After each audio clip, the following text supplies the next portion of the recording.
Welcome to Sri Learning Academy. Let's simplify evolution of operating system. If we look at how computers have changed over the decades, one of the most fascinating stories is the evolution of the operating system, or OS. It's not just a technical timeline, it's really a story of how humans learned to make machines smarter, faster, and easier to use. From giant room-sized computers that could run only one job at a time, to modern cloud systems that power our everyday apps, the OS has come a very long way. To understand this journey, let's go back to the early days of computing, the 1950s and 1960s. At that time, computers were huge, expensive machines used mainly by scientists and engineers. There was no keyboard, no mouse, and definitely no graphical interface. People interacted with the computer using punched cards, little cardboard sheets with holes in them that represented instructions. When all the cards for a program were ready, they were given to an operator who would feed them into the computer. The system would run the job from start to finish, produce the output, and then move to the next batch of cards. This system was known as the batch processing system. Batch systems were very simple in concept. One job runs at a time. The main advantage was that the process was automated. No need to manually set up everything for each program. But there was a big problem. The CPU, which is the heart of the computer, often sat idle waiting for input or for output devices like printers to finish their tasks. So even though the machine was powerful for its time, it wasn't being used efficiently. As technology advanced, people realized that while one job was waiting for input or output, another job could be using the CPU.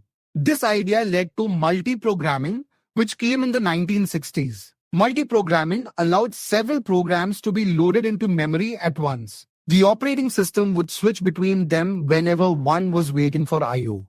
So the CPU was almost always busy. This was a major milestone. It made computers faster and it laid the foundation for what we now call multitasking.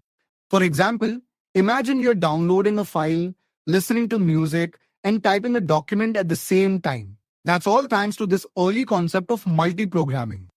Now, as computers became more interactive, researchers began to dream of something even more user-friendly, a system where people could interact with the computer directly instead of waiting for the batch job to finish. This brought us into the time-sharing systems of the late 1960s and 1970s.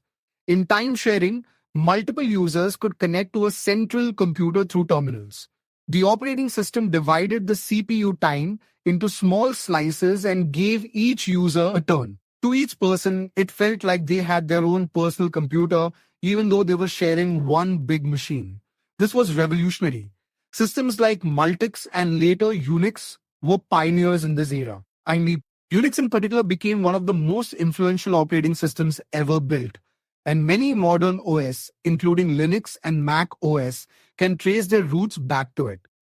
By the 1980s, computers were shrinking in size and cost. The personal computer, or PC, became a household and office tool. This period saw the birth of single-user operating systems like MS-DOS and early versions of Mac OS. These were simpler systems designed for individual use rather than multiple users. People could finally control computers directly using a keyboard and later a mouse to perform tasks like word processing, spreadsheets, and games. Then came another huge leap: Graphical User Interfaces, or GUI. This is where operating systems became truly user-friendly. Instead of typing commands, you could click icons, open windows, and drag files. Apple's Macintosh in 1984 and Microsoft's Windows in the late 80s and early 90s made computing accessible to millions of non-technical users. It was no longer just for scientists or programmers, it was for everyone. While desktop systems were evolving, servers and business computers were also becoming more powerful. This led to the rise of network operating systems in the 1990s. Computers could now talk to each other over a network, share files, and communicate through email. Operating systems like Novel NetWare, Windows NT, and UNIX-based systems allowed organizations to build computer networks, laying the foundation for the modern internet. And then came the internet age. The late 1990s and early 2000s saw a shift toward connectivity and distributed computing. Operating systems started integrating internet features directly, like web browsers and networking tools. At the same time, new types of devices emerged: smartphones, tablets, and embedded systems, each with specialized operating systems like Android, iOS, and embedded Linux. But perhaps the most dramatic evolution happened in the last decade: the move to the cloud operating systems. In the past, an operating system controlled one computer. But today, a cloud OS can manage thousands, even millions of virtual machines spread across data centers around the world. You no longer need a supercomputer at home. You can rent computing power from companies like Amazon Web Services, Microsoft Azure, or Google Cloud. Behind the scenes, these cloud platforms use advanced OS concepts such as virtualization, containers, and orchestration tools like Kubernetes.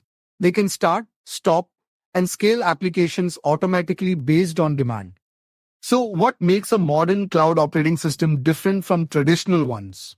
Well, instead of managing just files and processes on one machine, a cloud OS manages entire networks of machines. It decides where to run each application, how to balance loads, and how to keep everything secure and available even if a server fails. In a sense, the entire cloud behaves like one massive virtual computer, and the cloud OS is its brain. If we step back and look at the bigger picture, the evolution of operating systems is really about one thing: making computers more useful and accessible. From batch systems that ran a single job overnight, to time-sharing systems that gave multiple users access, to personal computers that empowered individuals, and now to cloud systems that connect the entire world, the OS has constantly adapted to human needs and technological growth. And this journey isn't over yet. With advances in AI, edge computing, and quantum computing, the next generation of operating systems will be even more intelligent and distributed. They'll manage not just our computers, but billions of devices, from cars and robots to sensors and satellites. So when you power on your laptop, tap on your smartphone, or stream a movie from the cloud, remember that you're using the result of more than 70 years of innovation in operating system design. That is it for this video. See you in the next one.